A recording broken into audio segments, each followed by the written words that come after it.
Greetings and welcome to my dear Virgo. Welcome. This is Ron from Tarot of the Twin Sun. Welcome to my channel. This is a reading for the energy of Virgo in October 2020, and it is a reading encompassing the thoughts of you and a significant other. These thoughts go from very surface based to very deep, and essentially they become modes of action between each other, and the interplay within the great mirror is seen as slight action subtleties, and please take only what you will for this to apply to your own narrative. Only that which resonates, take what you will. I do appreciate your constant support. If that is so, if you're new, welcome.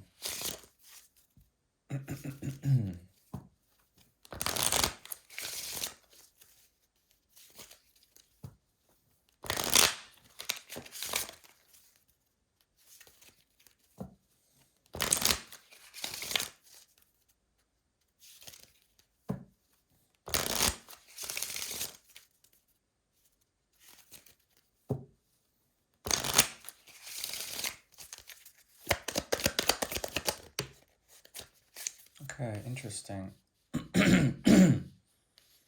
um, Interesting. Okay, this represents a type of dissolution, running away, moving away, with a type of strategy in mind, one that involves great speed and deliberation, but also running away from a distant past in order to dissolve it and to move away in a romantic way towards the energy of the sun. So it's very interesting considering there's a movement away, and these are led by emotions that lead into a path of radiant glory in a way. Um, but there may be challenges at the same time. Okay. Yeah, it's important to follow what that is in your bloodline that you are called here to do genetically. There's something programmed in you that moves forward most quickly into the future, and this is a mode of action, and something about you and a significant other represent this type of escape, escape from the past in order to move into the future to find that elusive radiant sun that you are searching for, and that's not only you, they're searching for it as well. Perhaps you are playing a hero, or perhaps you are playing a type of person who is saved accordingly by a hero, and that's the interesting part. Both of them require a dissolution of the past in order to move into that sun energy. Okay, now we'll go ahead and begin the great mirror. This is again for the energy of Virgo. The sixth house is activated.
The great mirror is now opening.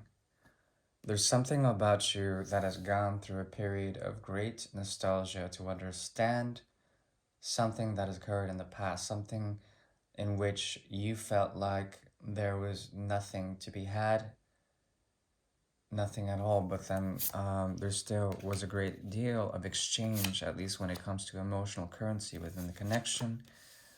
Both of you are trying to process and to protect yourselves from further harm if there has been harm, or to understand how this connection has been very much a challenge when it comes to establishing in a socially responsible way the connection and maintaining it in a socially responsible way.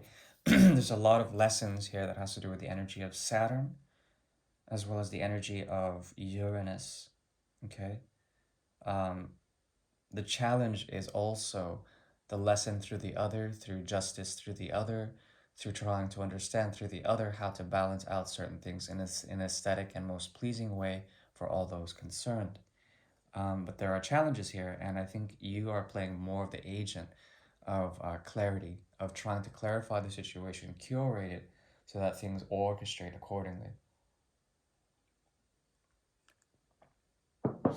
The Four and the Five of Cups are here. This constitutes a very strong connection that has to do with the withdrawal aspect, moving away from something of great expectation, the hidden element of a soul connection, but this being guised or at least brought through the energy of the fallen angel, and trying to understand the sort of base drive, the base mechanics of the situation that are tied to a base emotional tethering. Okay. Um, Now it's interesting because what is evolving out of this is a sense of individuality, of being alone from each other, separate from each other in some sort of way, being offered in a way also to show that there is no offering. It's very strange, very paradoxical, an offering without an offering. And because of such, these memories lead to a type of intrinsic bind. There's a magical agent here that binds you two together in a connection that's primarily based on chemical responses that are based on the energy of water and solution. Okay, that could be the dissolution aspect of this, trying to move away towards the sun, trying to get away from very depressing modes of emotional sort of abandon, but then still feeling that strong connection here. Okay, this also could do with a workplace, if it is. It has to do with some very deep and intense binds that are serve as the invisible hands that hold you into this location. Something about it where even what you offer to your higher ups or to your clients, something about it where they can't accept it for now, or they can't accept what you are giving in terms of your experience with the craft that you're working with. um,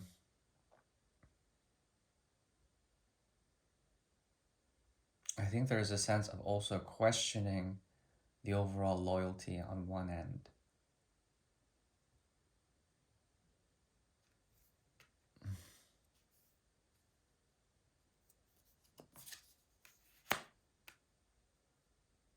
Yeah, see, everything is based on this cup's energy. Eight of Cups, Ten of Cups, the Four and the Five. It's very reflexive. I think something about you has also had to move away from the connection, but still feeling the connection. It's very emotional, very strongly charged with emotions. Okay. Um,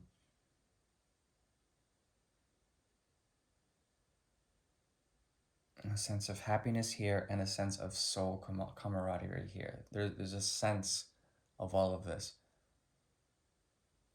but it binds you, and it compels you to do things that are based on restriction, and that's the problem. The emotions can't be set free. They serve as more memories or distant clouds. Um, on the soul level, there's a burnout on your end and a strong need to provide an emotional sort of offering here on their end. but they are concerned with something external. Uh, Most definitely, this person is dealing on a subconscious, unconscious way with rejecting things, firstly on the conscious, and then moving away, but still having the sort of wherewithal to potentially give to more than one party. Um, and I think you're burnt out about this. And not only that, there is a great deal of patience and waiting here that is required for the connection to work.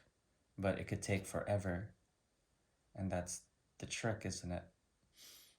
Subconsciously, I've mentioned again, the other major arcana besides the 15 is the 10, which is the Wheel of Fortune.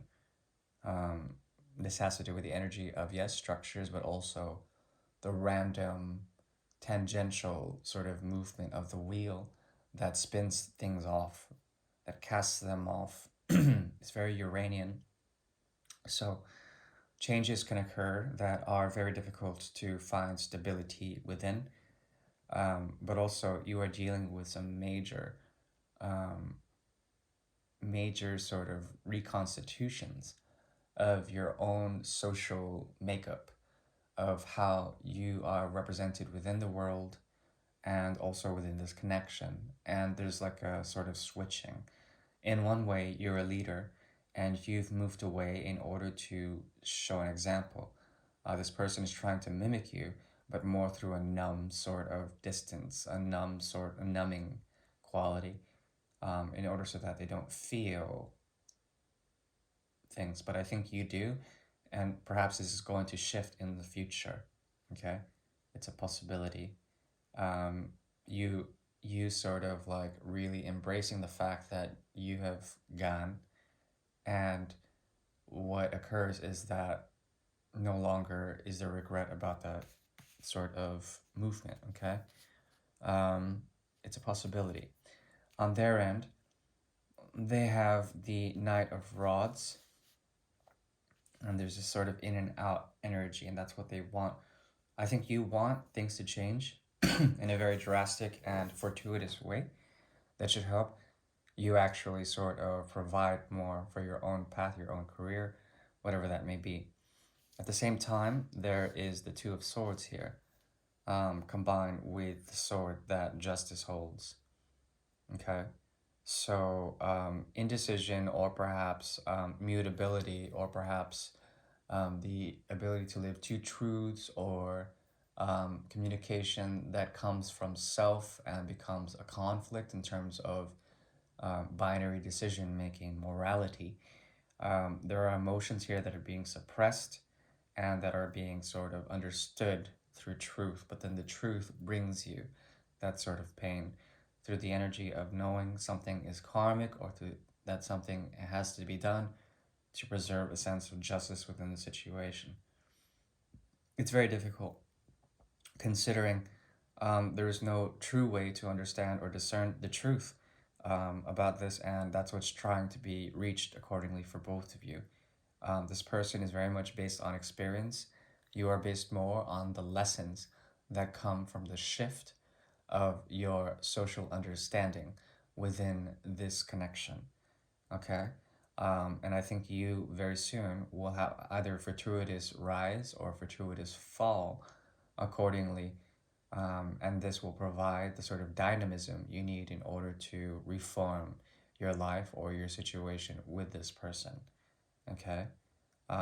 So that's the key word, isn't it? Reform, because reform doesn't mean getting rid of the structure, it means shifting it or changing it to formulate something that works better, okay, accordingly to the times and the temporal nature of what's going on in the world around you. But the challenge remains there, and that is essentially to find, okay, there it is again, reformation, but this time it's through the energy not of Aquarius and Saturn, Uranus, but rather Mars and Pluto. So there are four planets here: Mars, Pluto, Saturn, Uranus, that are acting as major agents that you want to actually have, to actually, get rid of structures that are binding you in a way that is not so good for you, that is kind of naughty for you.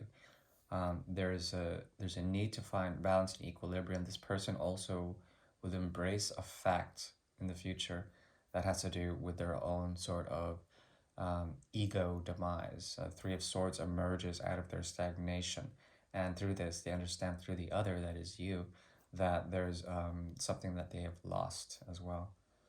Okay,